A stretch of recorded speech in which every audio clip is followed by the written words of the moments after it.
guys, and welcome back to another episode of Unscripted. I'm Anuli. I'm Hannah.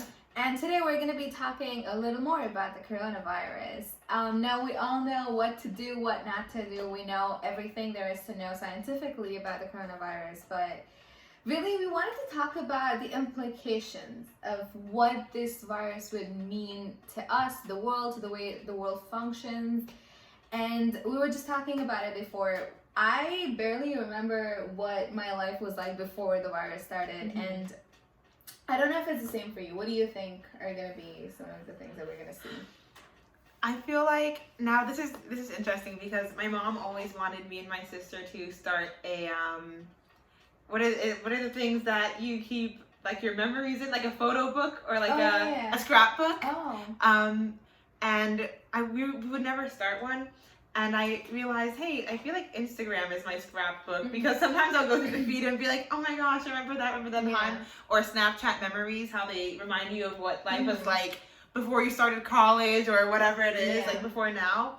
I think I'm not even going to lie to you, I've been looking back at those recently. Oh no. And I don't know if it's because of coronavirus or because I have nothing else to do. Yeah.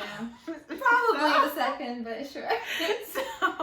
So I think those kind of technologies are going to be having a lot of increased usage amongst like our generation. Yeah. I mean, even now I'm seeing memes like, I closed Instagram, now what should I do? Reopen Instagram because like we're all home and what else are we doing right now? So if not because everybody's posting about how we have to be indoors, then it's going to be reminiscing, and I think it's going to be like that for a while if there are more negative changes than positive ones as a result of the virus. What do you think?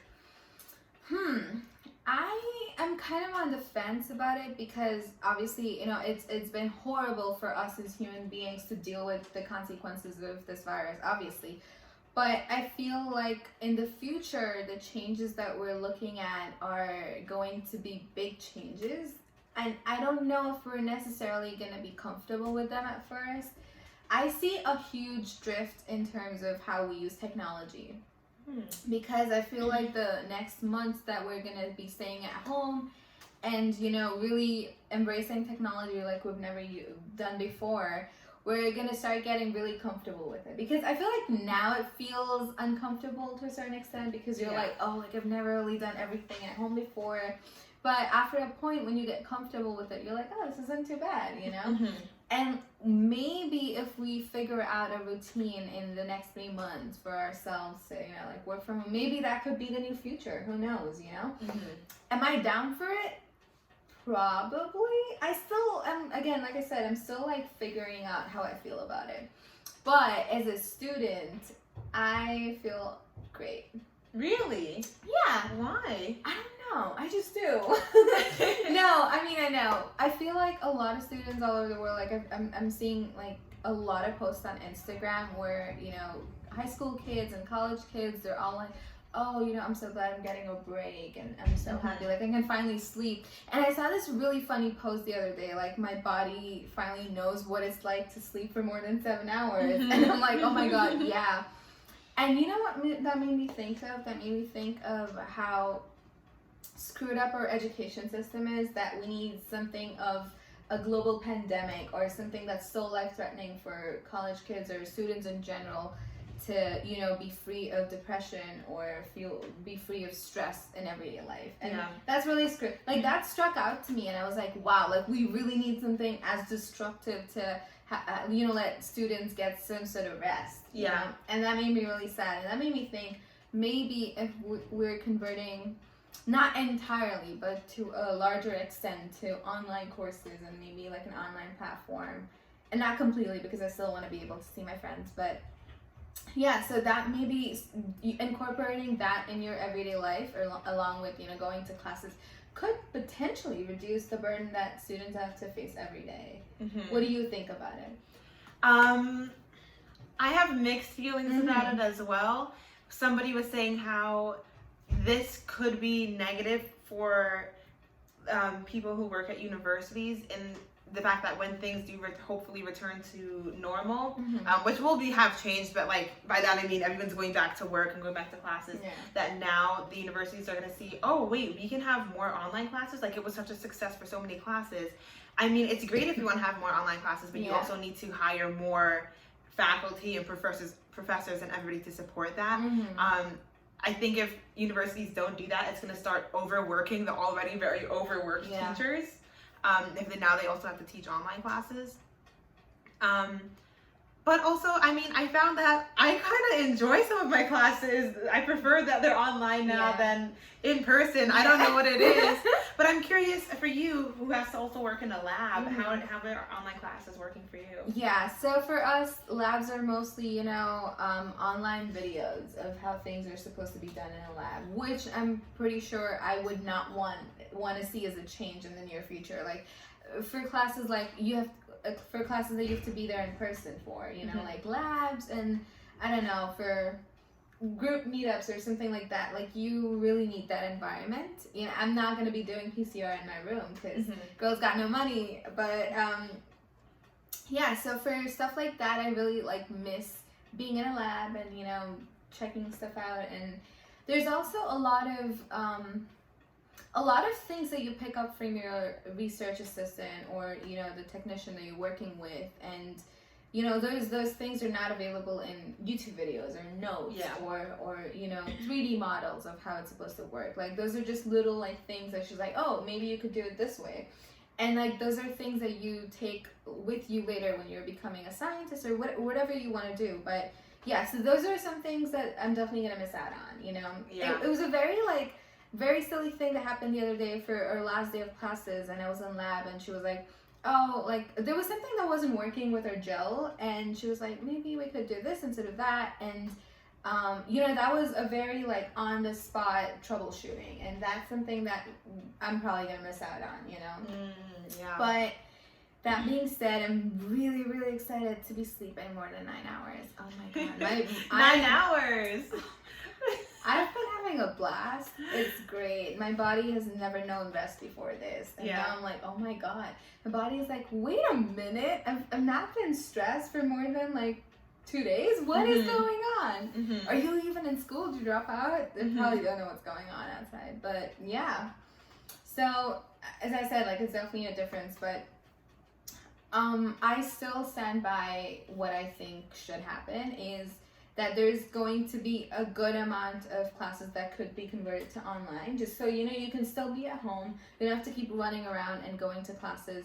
And with that also eases the workload. So people can actually focus on learning more than just taking tests and quizzes. You know, I feel like right now you're so busy going to classes, you're so busy, you know, making sure that all your assignments and everything is done.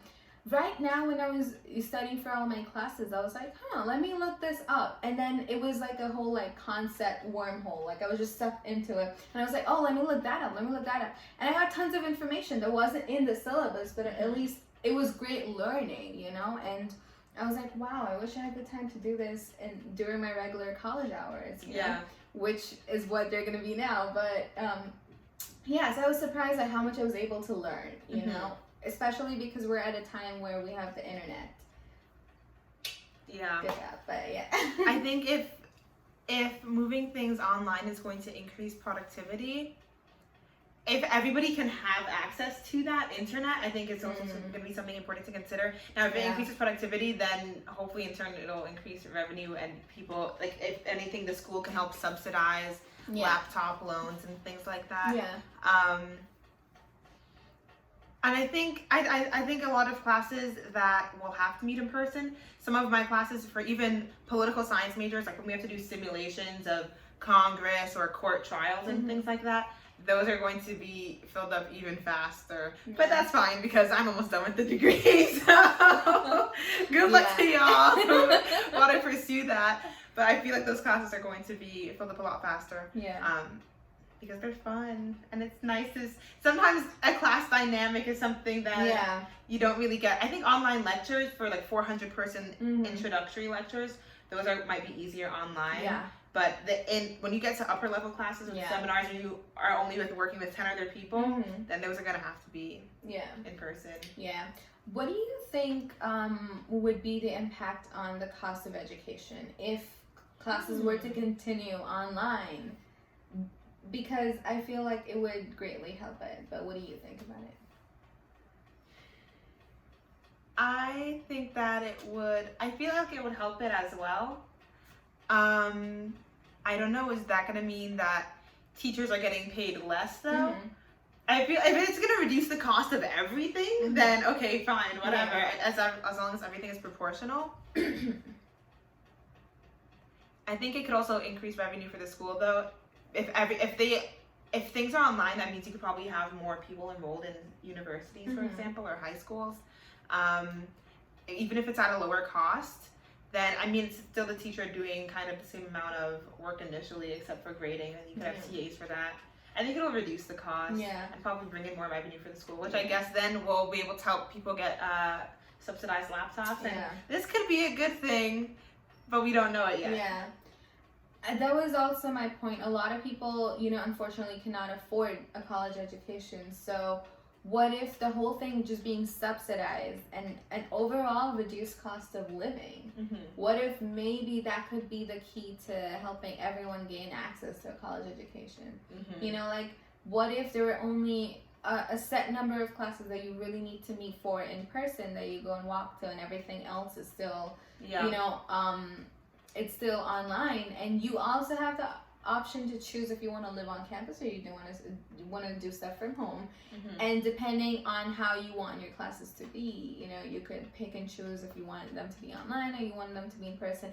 I feel like that could just greatly reduce the cost of living in general, because then you're not like living on campus if you don't have to live on campus. And because I'm pretty sure a lot of people would choose not to live on campus. And I don't know, just overall like healthcare and everything. Like I just feel if you're not like messing around with people, if you're not going crazy, every day of the week when you're in college, like you could also miss. You don't have to really spend that much on healthcare either. Like you're not gonna need that much, and the overall like cost of it would probably come down, in my opinion. But I feel like the online classes are going to change making friends dynamics. What do you think about that?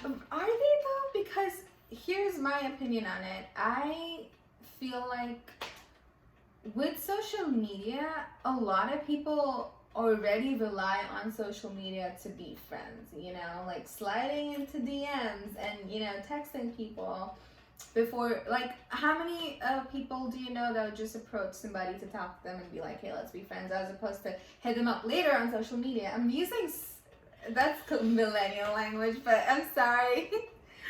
As opposed to texting them on social media is what I meant. As opposed to texting them on social media, or just like, hey, want to be friends or whatever. Like it sounds less creepy on social media. So again, like, really, are we looking at a new world though? Because we've already been leaning on social media for the longest time, That's true. Yeah. And I always see this ad for making friends. It's like it's like a friending app. I don't know. I mean, for me, most of the friends I have made, I don't know if I've made any friends just over the internet. And so there's something about when you're getting into it, like when you're starting a new class and you maybe have that one person you guys always sit next to each other. Maybe you don't hang out outside of class. You like know each other. But you know each other, and you know that you all went through that together, and you always sit next to them and you can give each other that look when like something happens in class and you're like, what? And I mean, even one of our mutual friends, I met her in a class, and so we were like group partners, and so then that's like another way of making friends. But when you have to zoom into a lecture, I mean, you can't control who your screen is next to. So. No, you're right. I don't know who your screen is next to. I know that's gonna happen. I don't know either, but I feel like we're already, as a generation, we like to stress on in-person communication so much because, you know, at the end of it all, we're human and we love, you know, doing those little mini lectures where, oh, we don't know how to say hi anymore. We don't know how to talk anymore. We don't know how to maintain connections anymore. But we're also the same people that will still go on social media to text somebody or talk to somebody as opposed to talk to them in person. So are we really holding up this facade of trying to be human when we're clearly relying on social media for everything? If we really valued our in-person social connections so much, I'm going off, I'm sorry, but if we really valued our in-person social connections so much, then why was Facebook such a big deal? Why was it such a big hit? And after Facebook, you'd think people realized, oh, we need like in-person social connection. We don't want it anymore. We have Snapchat, we have Instagram, we have Tinder, we have Bumble. We have all of these like online networking, one after the other, that have all seen success. Why? It's because people are still relying on other means than facing each other. So really, this is just where we're going at. And I still feel like I said, like I still feel like we need human contact. We need, you know, talk to actual people as opposed to just look at our phones all day. But unfortunately, that's the really, really sad reality, you know? I always joke that like we're not real friends until we add each other on Snapchat. Ooh, there you go. I feel like Snapchat's such a intimate thing to ask. Like, you have Snapchat? I honestly, I'm really surprised at how many people are just like, hey, do you have a Snap? Like, let me add you on your Snap. I feel like, oh my goodness. Yeah, and I'm like, wow, okay. You think we're friends? That's a big step, but okay. But yeah. Because like my Snapchat is so intimate and it's only for like my friends, so it's basically breaking an entry into, you know, your friends. So. Yeah. Do you think that this move to many things being online or done from home is going to start requiring more of us? Because I feel like, I mean, part of the reason why maybe we have social media is because we are so busy every single day running here, running there, that sometimes the only way I can keep up with friends is if by liking their picture or whatever, and they know, oh, she acknowledges my existence. But now that we are moving things online, are people going to be expecting more of us now that we can do so much online? Like, what do you mean more of us though? Like, are we going to be given more work to do? Are we going to be are people going to be asking more of us in our time? I don't know if I have an answer to that, because here's my take on it, and I'm probably going to hit both ways because I don't have a yes or no answer to that, right? So if we do end up moving online, one good thing that'll happen, as I mentioned before, is if we're not given enough work, you know, if we're not, like, we obviously have a lot of time, you know, with classes being online, and it's the same amount of work, but somehow a lot of things on my schedule have cleared up because, you know, we're constantly at home. And if we're not given enough work to do because it's online, then I feel like that's gonna clear up a lot of time for us to work on other things. And that's gonna bring me to my new point of innovation, which we're gonna talk about later. But so we're gonna have so much time to do all of those things that, think about all the things that you've been thinking about for the last like 3 years. Like, oh, I should do that. I want to do that.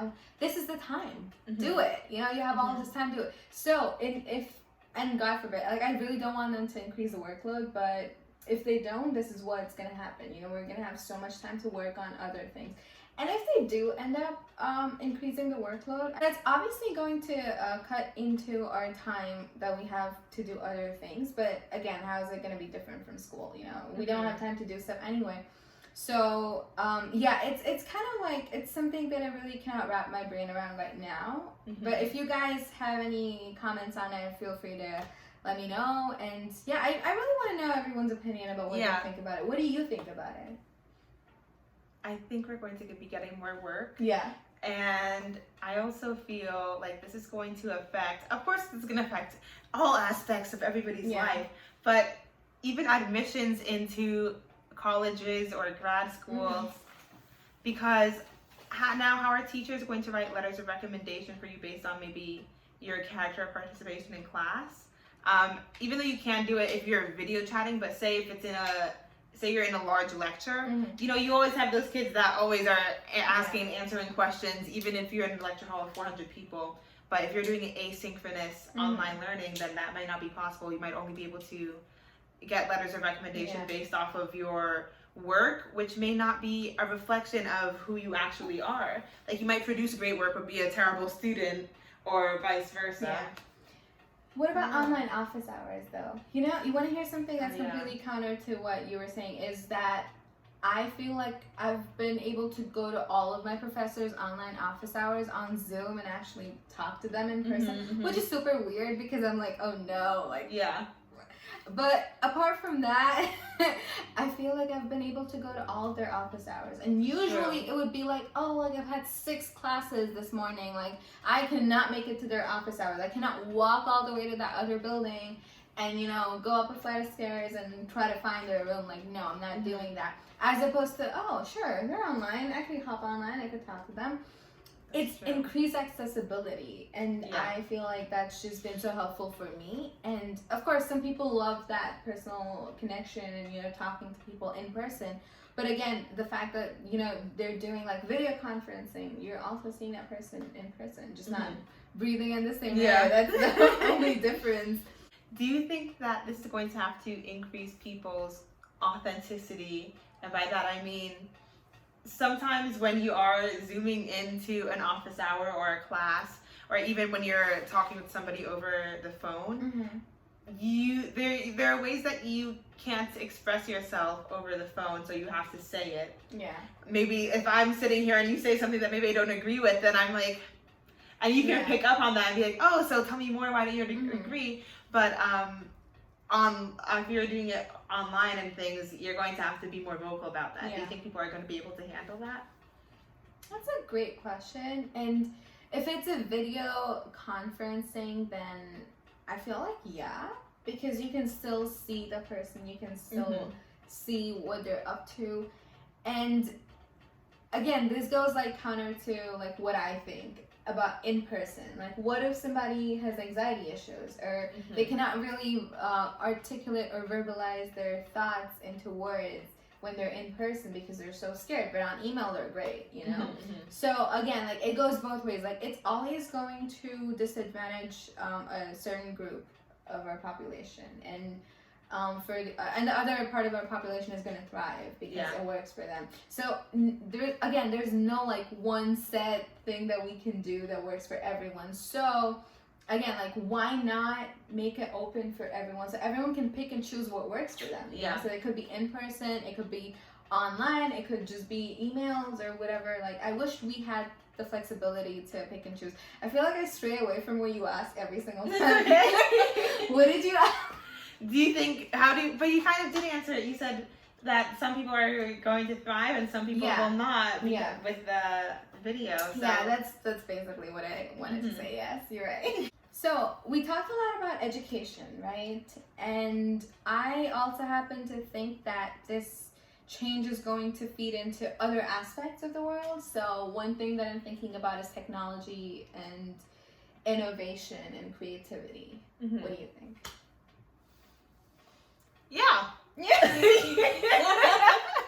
So, I think it's going to greatly increase the amount of inspiration that people have for it, and the amount of people that choose to do it. Because we're gonna have to. We're not gonna have a choice, really. This is kind of a wake-up call in a lot of ways. It's telling us, okay, calm down, figure out what's really important to you in life, because look how easily life can be gone like that, and you're worrying about something that you shouldn't be. And it's going to show how the world that we're creating, we're not keeping up with it. So we're going to have to find a way to. What do you think? Absolutely. And I think, you know, like you said, we have this once in a lifetime opportunity to really sit at home and not worry about work, not stress about work, and really think about our lives and our purpose. And we could use that, you know. We could, I mean, it's kind of, if you think about it this way, you're breaking down the routines in your head. You're so used to a routine, and that dulls creativity. So if you're breaking that routine, if you're getting the opportunity to have an enormous amount of time, which is the biggest revenue in my opinion. Yeah. You know, what can you possibly do with your time? So be innovative. Think of different ways that people can connect. You know, I'm pretty sure that's how Facebook came about. Before Facebook, everyone was like, oh, let's just chill. I don't know. And then Facebook came about and everyone was like, wow, this is great. Like, we needed it, but we didn't know we needed it. So what are some things that you can possibly think about that people might need? And be creative with your time. Be innovative. You know, learn new skills. There's so much available online. I cannot stress enough. You know, look it up, look at resources, and just do your best to make this fruitful for yourself. Yeah. I think that's important because it shows how much we're going to be needing to use it and find new ways to use it on the micro and in the macro. Yeah. I also feel like, I don't know if you would agree with this, but I feel like this is just, you know, I am a strong believer in the universe and signs, and a part of this happening was probably the universe telling us to slow down because, you know, we're getting sucked every day into that little delusion that we live in, like, oh, our lives are so important, and this job interview that I was so worried about, and my friend and I having a fight, or this and that, all these little things, like, do they really matter now? No. In the grand scheme of things, we're all fighting a common enemy. And I feel like this was just nature's way of making us realize, you think it's all about you, well, think again. And, you know, just sit the hell down and think about what you're doing so far. So it's kind of like a way of us to introspect and really think about what we're here for, you know, and not continue to be a part of the system that makes everybody so robotic. You know, we're all human. We're all here to make this world a beautiful place. And again, like, being robotic and doing the same things over and over again is really, it's not fruitful in any way. Do you agree? Yeah. This semester, I feel like we've talked about this even with our other colleagues. It's like this semester is maybe the most stressful one we've ever experienced. At least for me it is. And so when this happened and everything just gets canceled, all my meetings gone, whatever it is, now I just focus on my schoolwork, which was my 2020 resolution, is really only focus on schoolwork and try and get straight A's, which is something I haven't seen for a long time. So, I've been able to do that, and how I said earlier, we're creating a world that we can't keep up with. I think that's even applicable on the micro. I was signing myself up for things that I could not handle, but I thought I could because I wanted to push myself, and this is everything's telling me to slow down. Like, we're not trying to romanticize any of what has happened. I just feel like our mindset should be to make the best of any situation. And we don't have any power right now because obviously, you know, the universe and nature, they've shown us who's more powerful and who has the most power. So the only thing we can do right now is to really understand why everything is happening and, you know, do what's best for us at this point. And I think also respect what's happening. Not that what's happening is a good thing, but you have to accept the situation, and by respect it, I mean, okay, so we're not in the social distancing recommended proximity, but we have worked together every single day. So if we were gonna give it to each other, we would have given it to each other right now, and we're not talking to anybody else like that. We're like, not. A lot of people at our school have left. Like, so we're here. We're not really spreading it anywhere. But by respect what's happening, I mean respect the rules that our governments are trying to do to help us stop this pandemic. Respect the rules of safety and of each other in that way.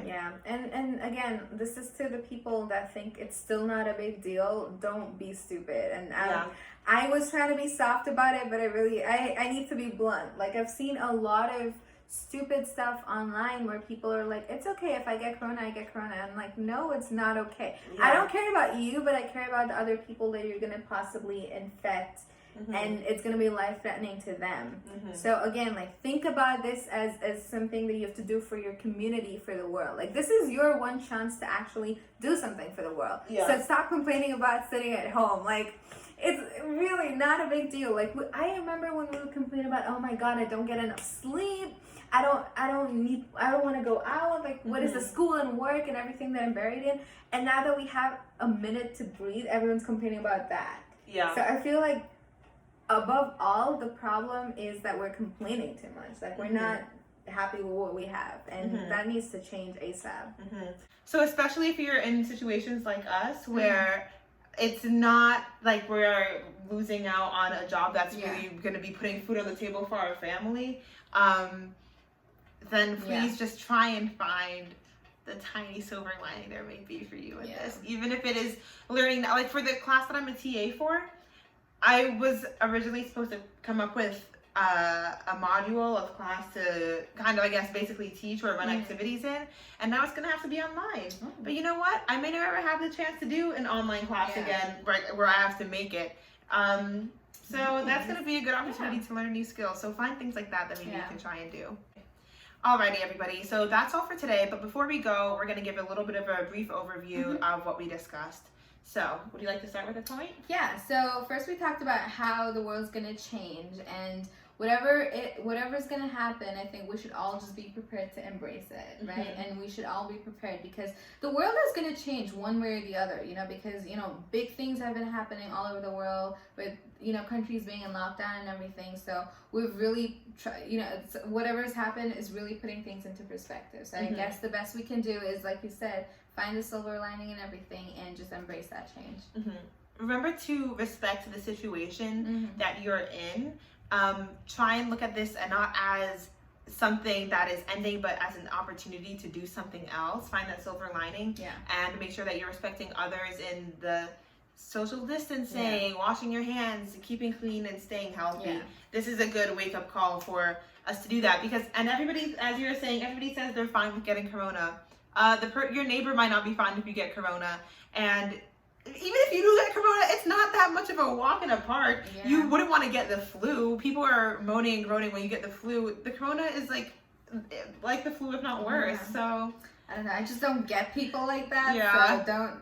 I might just go off right now, but I don't. Also make sure, you recognize that this is also an opportunity for you to work on yourself, so do whatever you have to get some rest. You've finally freed yourself of the everyday rigorous schedule. So just take some rest and, use this time to be creative, do something that you've always wanted to do. That one thing, maybe it's learning how to play the guitar, which has been for me for a really long time.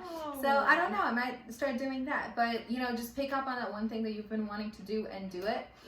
And also listen to what the universe is trying to say to us. Listen to what nature is trying to say to us. If this means that we have to slow down, then slow down. It's okay. And just really contemplate this whole time. This too shall pass, as all good and bad things do. So when we do get out of this, what are you gonna have to talk about? Are you gonna be talking about, so I just sat around and complained about this whole thing, and now this time is gone, and I wish I had learned how to play the guitar, or had done this, the thing I always wanted to do but never had the time to do? What are you gonna be doing with your time? Alrighty, everybody.